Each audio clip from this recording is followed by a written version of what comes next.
give little snapshots of what God's doing in this area, and also something that I feel like a lot of folks don't realize is that like this East Alabama area is a part of like a greater Central Alabama, and we're all one big team covering 16 counties that has 9 colleges and 76 high schools and over 100 elementary schools, and it's just cool to be able to give a snapshot of all the Lord's doing, and it's really exciting to be able to have Drake up here because there's areas in that 16 counties that it's like, man, we're trying to get to every single coach, every athlete on every campus, and there's only so many of us. And I love our team's heart because everybody desires to go.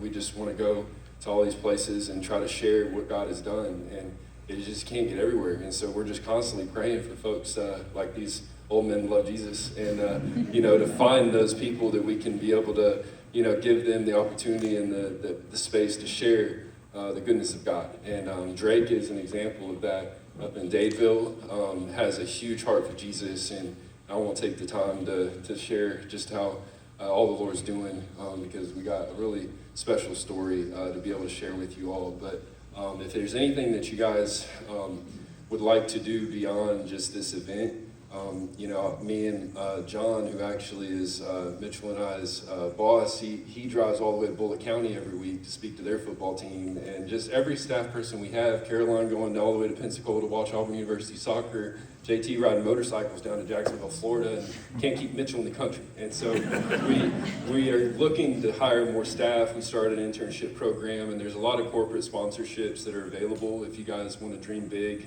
and reach all this whole area. But we also love those who are, I say near and dear to our hearts here at home as well. So I'm going to go ahead and let Drake share a story that I know really encouraged me, to just see how the Lord is working in all these different places and spaces. So. Well, thank you, Stephen. It's good to see everybody. So a couple of years ago, I just felt like the Lord was pulling on me to, all right, get involved. You've got to find somewhere to go. I came back, my wife and I, from Atlanta to Opelika, and Master Life was what was being cast over this entire church. And I remember sitting there, I thought God had a plan for me to come back to work in Opelika, but there's a lot more to it. And so once I completed that Master Life course, I was trying to find something, and I went and had breakfast with Mitchell Dean, and y'all know how Mitchell Dean likes to get fired up, and it's just listening to him and like the way his ministry is and continues to grow. It just really stirred me to try to reach these kids in Dadeville, and they're the same. I mean, you look, whether it's Auburn, whether it's Opelika, whether it's Dadeville, Tuskegee. I mean, we're all battling the same thing, this of sin. But anyway, so I'll just fast forward all that to what happened this year in March. It was actually on Ash Wednesday, and we had several volunteers that had kind of just pulled in to FCA, and we were embracing it, and we were just trying to get the ball rolling and to get participation from students, coaches, athletes, and I got in touch with Anthony LaRue and said, hey, let's go talk to can you go talk to the baseball team on Ash Wednesday? And he's like, yeah, I can do it. And I said, well, we got another spot too. We're talking to the softball team. Can you make that? And he's like, no, I can't make that. And our usual speaker, which is Danny Moore, he's not here tonight, but he helps in Dadeville as well. He couldn't speak, so I had to speak to the girls. And I was like, oh my gosh, I don't know about this. And we were trying to get stuff going with Tribe. There was just all this great stuff was happening with FCA, and things were just moving. And I was like, all right, I got to call Miss Cherie Moore. I was like, she can, we can figure out a way to get all this on the ground. And so I called Miss Cherie, and I'm telling her everything that I've told y'all. And she was like, Drake, just calm down. The Lord's going to put words in your mouth, and everything's going to be fine. So I do this speech with the girls. It was great, and then I go over to the baseball field, And I was like in a great mood. I was like, this is going to be awesome. We got Anthony LaRue, who played for the Atlanta Braves. He's coming. I said, Coach Harden, we gotta watch this guy hit. And he's like, he's going to tear something out there on the field. You can pitch to him in the cage. And I was like, oh gosh, that's not a good idea. So I did. I pitched to him, and he can still hit. And I was terrified. I mean, he is just smashing baseballs everywhere. But I'm gonna let LaRue share his from there what kind of what transpired. Well, and I guess a little bit into my testimony was, obviously I played professional baseball, but I grew up in a church and didn't have a relationship with Christ. And so I searched for that in the world.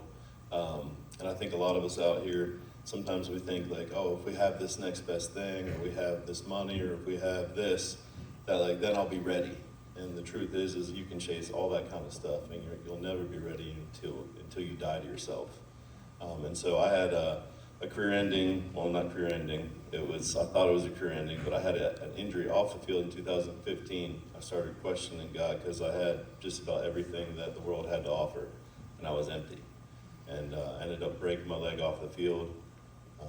Had 14 surgeries in 2 years, surgery 7, told the doctor to cut my leg off, but then ultimately heard a sermon on Jesus going to the cross and how he didn't do anything wrong, but he suffered well. And I was laying there like, man, I did everything to be here and I'm not suffering well. And I was like, God, if you can heal me, I'll tell everybody. And so from that moment on, something changed inside of me. And so completely healed after 14 surgeries in 2 years, and then got back to playing professional baseball in Venezuela, and kind of saw a need there, kids digging through trash and stuff like that. And so that's kind of when I found out my purpose. And it wasn't about me anymore, it was about serving and helping others. And so one of those things that I've been blessed with is to be able to go around and share my testimony with kids that are lost, kids that don't know the truth, because maybe the truth was hidden from them. And so, as he was saying to you guys, like, we got in the cage, and he's like, you're going to hit. And I'm like, man, I'm a pitcher. I was like, and so I get in there, and I'm hitting, and, like, I'm out of breath, and I'm going right into, like, sharing with these boys my testimony, kind of just a little bit longer version of what I was sharing with you guys. But, I mean, we're in a spiritual battle, right? And so I was going to war with a toothpick, and the word is the sword. And so sometimes what I was sharing with these boys is like the belt of truth. Like, if we can't speak truth to one another, then how are we ever supposed to help each other sharpen our swords? And when you sharpen a sword, there's going to be heat, there's going to be sparks, and it's not going to be, I mean, think about it, if you're the blade, it's not going to be comfortable. And the only thing that destroys a sword is itself. And I think, that's kids and everything, we're our greatest enemies. And so that's why we need a Team Jesus, to stand on the rock and kind of, and to live it out, and to step up, be comfortable being uncomfortable, do the hard things. I mean, sitting up on stage with these lights, I don't know about you, but it's not very comfortable. But I was able to share with these boys this, and just basically what God's done for me since I wasn't my own God anymore. And it's a daily thing, and that's what I was just letting them know. And everybody out here has a testimony. You just have to be willing to share it. And so with that, I think I could probably go back. Yeah, let me so, Jeff, and I'll let you go. So that morning, I called Anthony, and I said, Anthony, do you know what you're going to talk about yet? He's like, I'm going to share my testimony. And I was like, well, what about Scripture? And he said, I hadn't really thought about it. I said, how about the armor of God? Are you familiar with that Scripture? He goes, oh yeah, I've got it tattooed on my calves. This is perfect. I'm going to read, I'm not going to say anything else, but I want y'all to hear Ephesians 6:10, the full armor of God. And I truly believe that was what stirred these men this day.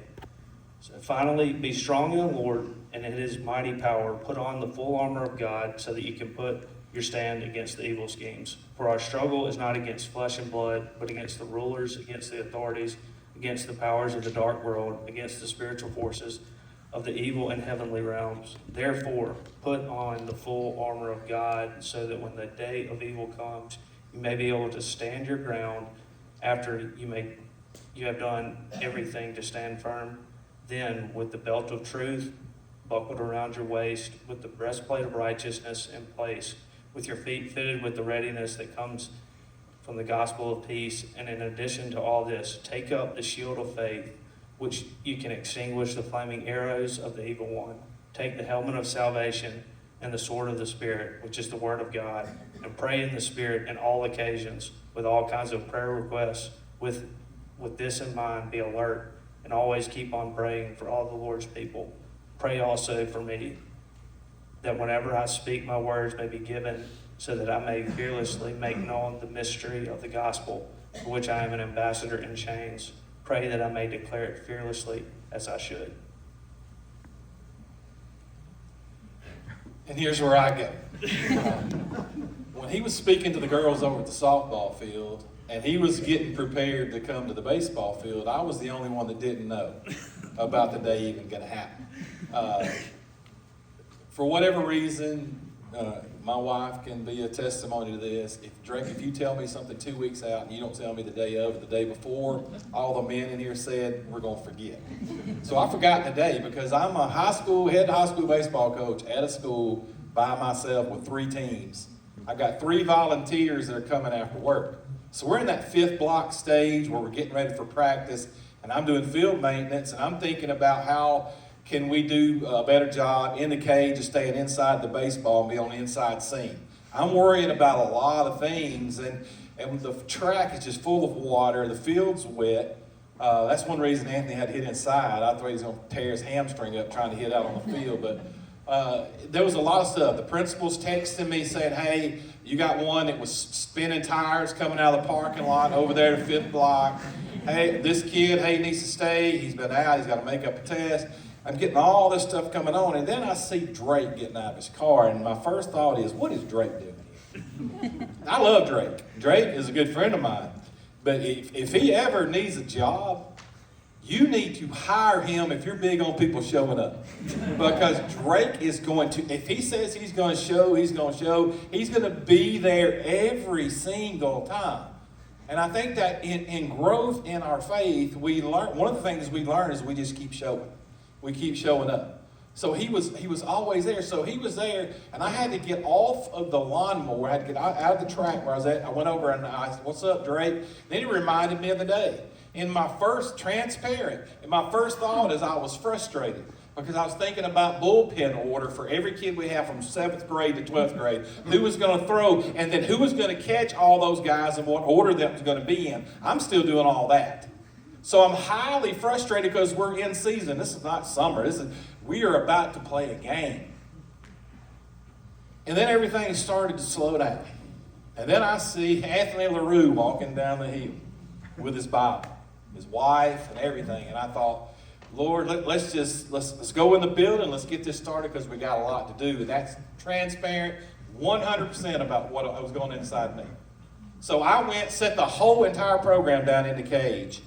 And I set it at an angle because you have to set it at an angle with those boys that they have to see you when there's a speaker up there because there's going to be some clown in the room that you're going to have to go, hey. So I'm sitting where I can see the whole program. I can see Drake. Drake starts to share. I know Drake's fired up because he doesn't really it's not comfortable for him. This is a big deal that he's up here. He's sharing. He's walking back and forth. I can tell he's fired up. And I'm starting to feed off what Drake's doing. And as I sat there, and by the time he turned it over to Anthony LaRue, I went from being the monitor over the kids, and I started, because of his story, I started being connected to my teenage self, and I began to see myself sitting in the cage over on the other side. And as I did, I started to cry. Baseball didn't matter. Everything that we had to do the rest of the day didn't matter because all of a sudden we started having church and we weren't at church. And that's one of the best feelings you'll ever have as a coach. It's when you can be a part of a moment where church breaks out. Because You know the kids that struggle. You know what their moms are going through. You know everything that they're having to overcome. And I thought, there is nothing that I can give them with a baseball today that would be better than what's happening right now. I've been a part of divine appointments before. And those appointments that you're just on, but it seems like they've all been intentional, Mitchell, like where you're planning to go on a mission trip, and you got people praying every single day and around the clock, and you gathering all these supplies, and you're doing all this stuff, and we didn't do any of that. I didn't even know the day was going to happen. I've been part of an intentional evangelism strategy that we baptized 26 football players on the 50-yard line, and it was on purpose, but I knew the day was going to happen. But this day, this coach was sitting there without a clue. And God just decided to do something despite myself. Drake was growing, and so he was showing. And this dude right here, he's ready to go. Grow, show, and go. If you ask him right now, hey, after this is over, we got a group of kids, we're going to go to Atlanta and share with the group of kids. He would get his 2 kids in the car. He'd say, let's go. That's what, the day he came to us, he had stuff to do at work. He left a place where he was going to make money that day, and he came to our hitting building, and he poured out his heart, and we started having church. And when it was all said and done, I saw myself over there, and it was as if we were in Acts chapter 8, and the angel of the Lord spoke to Philip, and he said, arise and go, and he told him about the desert road to go on, and he walked down that desert road, and it was like we all three were standing there like we're Philip, but at the same time, we were all three like we were in the chariot, just like the guy that was the official in Candace's court, the Ethiopian eunuch. He was standing there reading through the prophet Isaiah, and he had no clue what he was reading. And the Lord manipulated the whole day. Philip had no idea who he was going to find, but he was growing, so he was showing, and he was willing to go. Grow, show, and go. And we were all standing there as these kids, just like, how are they going to know unless we tell them? We've got this really wonderful, the good news of the gospel that we carry around with us. How are they going to know unless we tell them? And as they told all of them, I just declared to myself, you know what? We've heard great messages and we've had great times. Why not have an invitation? And so I did like church. I want you to bow your heads, nobody looking around.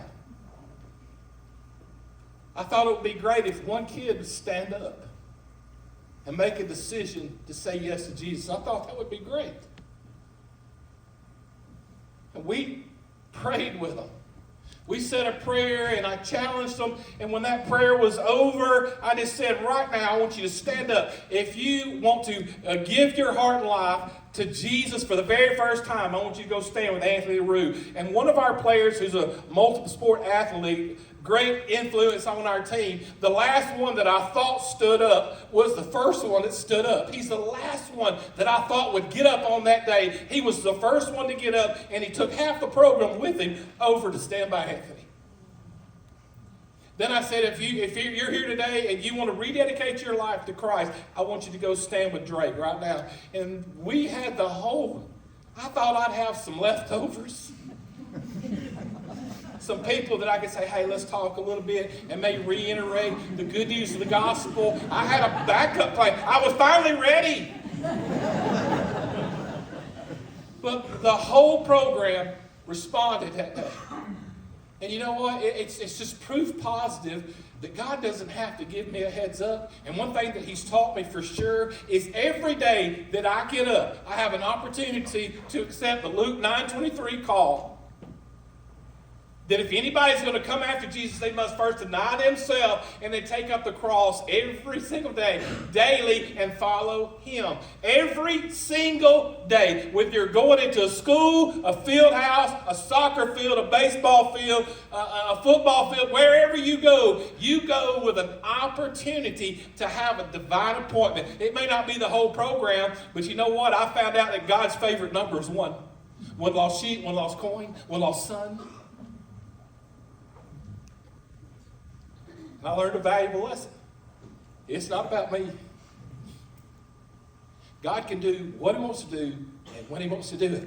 And I'm so glad, like that Ethiopian eunuch that got it. He understood when he was reading through the prophet Isaiah that said, like a sheep he was being led to slaughter. But he did not open his mouth. Jesus walked to a cross that belonged to me, and he didn't plead his case. He walked to a cross that belonged to me, and he didn't say, I didn't do anything wrong.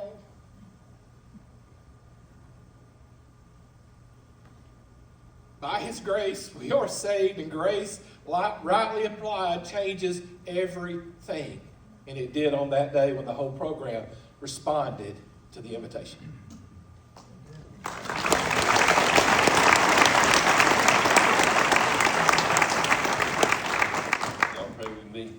Dear Heavenly Father, I just thank you for you continuing to show up even when we don't expect you.